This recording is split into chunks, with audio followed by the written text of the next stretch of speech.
What's going on, everyone, and welcome back to Slow Your Roll. Today we're going to shoot a video on some of the camping essentials that we've purchased. None of these items are sponsored. Just tried and true gear that we like to take out with us whenever we go, whether it's boondocking or to a fixed campsite.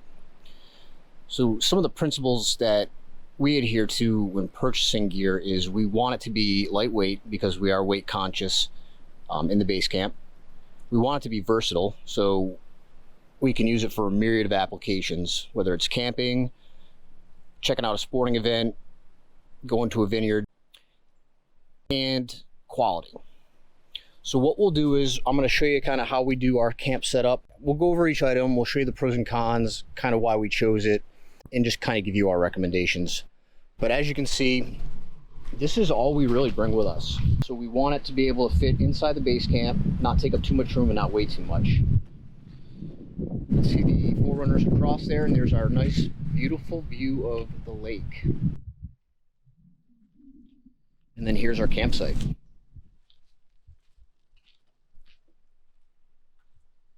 So without further ado, we'll get unpacking.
We opted to go with the CGear sand-free mat for our base camp footprint here.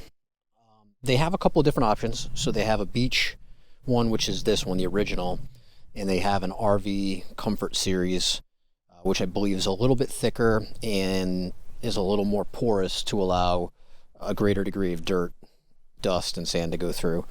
So this one's designed, like I said, for the beach, and you're talking really, really fine sand particles to get through this woven mat. Another reason why we opted for the original versus the RV is I just like the aesthetic of the 10x10. It's a nice square.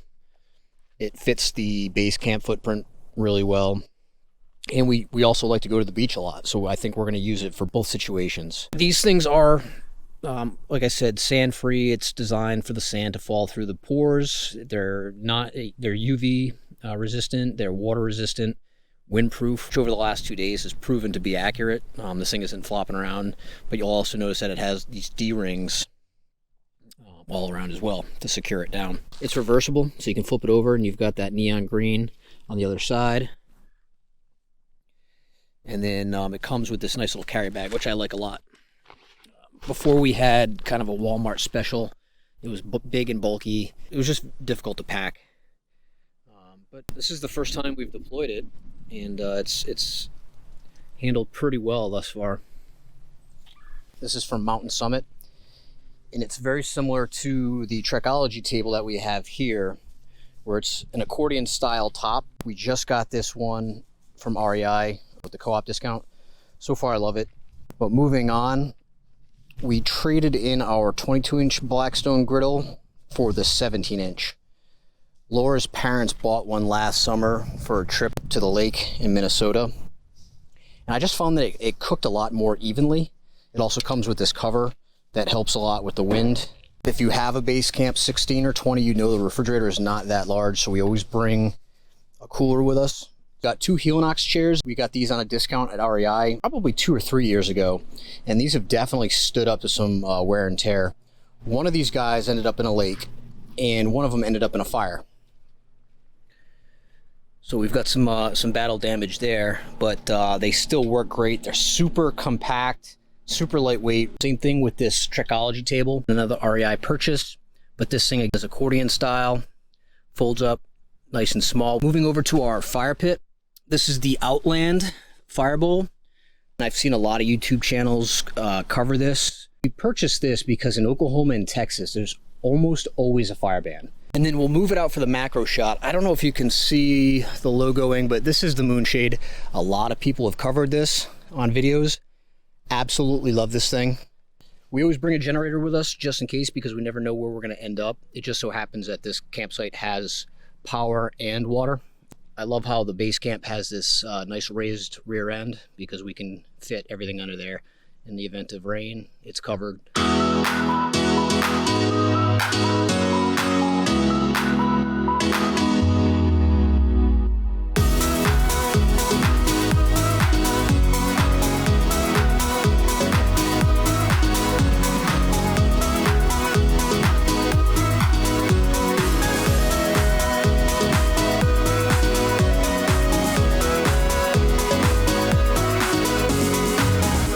For our Outland fire pit, we did put a 15-foot hose on.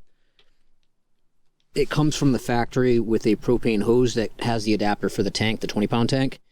And then we have a low-flow propane adapter on the front of the Basecamp that's hooked up to our propane system. So you unscrew that ring right there from the factory hose, and then put on the quick connect hose, screwed it on, did a propane test just to make sure it was on there tight and there was no propane leaking out. If you're unfamiliar with the Blackstone grill, it comes from the factory with a 1-pound tank adapter. So instead of having this quick connect propane adapter, which we purchased from Amazon, it just screws on here. You've got the little green bottles. That's what I mean by the 1-pounders. Those are wasteful, and it's, for us where we live, it's tough to find places to recycle those. We're actually going to get a longer hose. This one is probably 10 feet, but it keeps us anchored pretty close to the base camp, so we'll probably go about 15 to 20 feet on our next one. Another great accessory if you're going to be doing all the propane things is getting a Y splitter. So if your RV is equipped with a low flow propane adapter like the Basecamp is here, so basically this just connects in to the female, and then it has two hookups. So we purchased a 15-foot hose to run to the fire pit. That's the one you see here. And then this one right here, this propane hose, goes to the Blackstone grill. This is a product called Luci string lights, solar powered string lights. So we've actually rigged this up to the Moonshade. It's 18 feet in length. So we've got it where it runs one long edge and then one short edge of the Moonshade. It's rechargeable via solar, and we ran it to empty last night, and even with this overcast, it has been charging. It's got a flashlight up here, and then it's got 4 modes. It's got low, medium, high, and flashing. So for the battery life, if you put it on low, it says it will last for 20 hours, medium 11 hours, high 5 hours, and then flashing for 9 hours. For lighting, we have moved away from the battery powered lanterns just because batteries add to weight. They don't have an indefinite life cycle unless you get rechargeable batteries. But even so, these solar powered ones, so this is a Goal Zero crush light. It's got the solar charger on top, and it's also got a USB charger as well. It's got 3 settings, high, medium, and low, as far as the light. These are very inexpensive. I think they're around $20. It's advertised to have a 35-hour runtime on low. We've run them all night. In the morning, it's dead. So I don't know if I'm doing something wrong, but we've never seen it last more than an evening on a full solar charge. And then we just usually hang this if the campsite's got a lantern ring. Or we can also hang it from the D-ring in the Moonshade. So the generator we use is a 3000i Craftsman.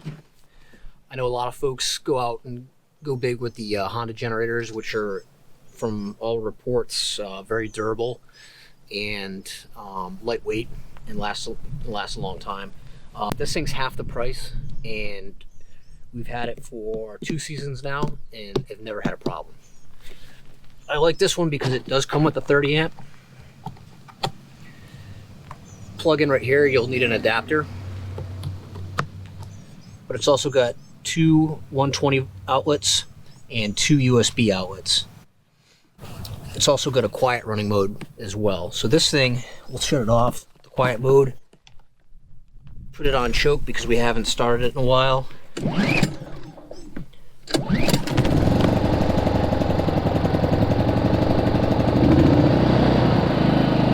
That's how loud it is on run mode. That switched on to the quiet mode. On a full tank, I want to say this is 5 gallons. I can't remember off the top of my head, but this will last about 6 to 8 hours, depending on how much power you're using. When it comes to cooking and dishware, we decided to go with Barebones. They've got some great products. They're just quality. They've got this old-timey feel to them. So we got 4 of each, starting out with the cutlery. So this is just really sturdy. And it's a knife, fork, and a spoon set. All of this is enamel. It's not dishwasher safe. You do have to wash it by hand. But we got our coffee cups, our boiling pot for the water. We've got 4 bowls. We've got the large dishes, and then a mixing bowl here. There's also a bigger one. We keep that at home. It's just too big to fit inside the Basecamp. Like I said, great quality. The only con to this is these plates are huge. So they don't fit in the sink in the Basecamp, which makes washing them kind of difficult.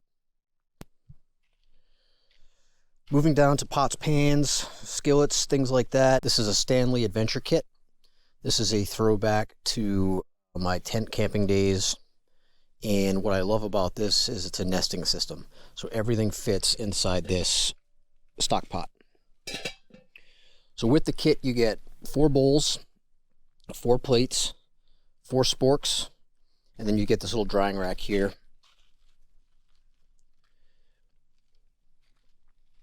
In addition, it comes with a spatula, a spoon, and then these things just break apart for storing them.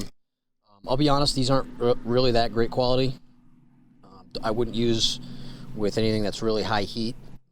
As you can see, this thing is already melted a little bit.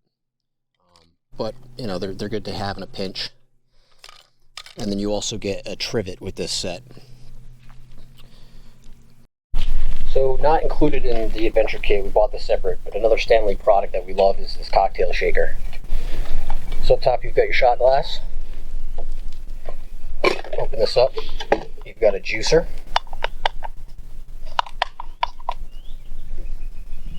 And it also comes with these 2 aluminum cups, which are great to keep your margaritas cold.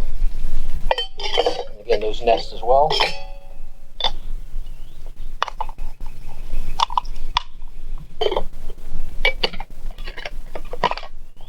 This is actually better than my cocktail shaker at home. So this comes home with us after each trip.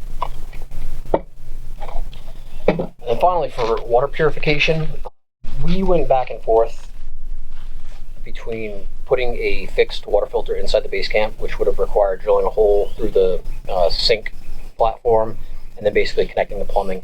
I did actually buy one, but the pipes weren't compatible. And I mean, it would have been easy just to kind of purchase adapters, but we saw in all the van life and full-time RV videos the Berkey, and for the price we went back and forth, but we finally realized that this thing is extremely versatile, so we keep this at home and use it every day. I didn't think, this is the travel Berkey, so this is the cheapest of the aluminum ones. I didn't think we would use that much water, but we go through one of these each day at least. Even Trot gets his water from the Berkey. But again, we bought this little platform here so it sits right above the Basecamp sink. And like I said, supposedly you can filter standing pond water through this and have potable water. So definitely a great purchase. And when you do the cost benefit analysis of this versus a Brita over the life cycle of the filters, the costs pretty much even out. and the water tastes great.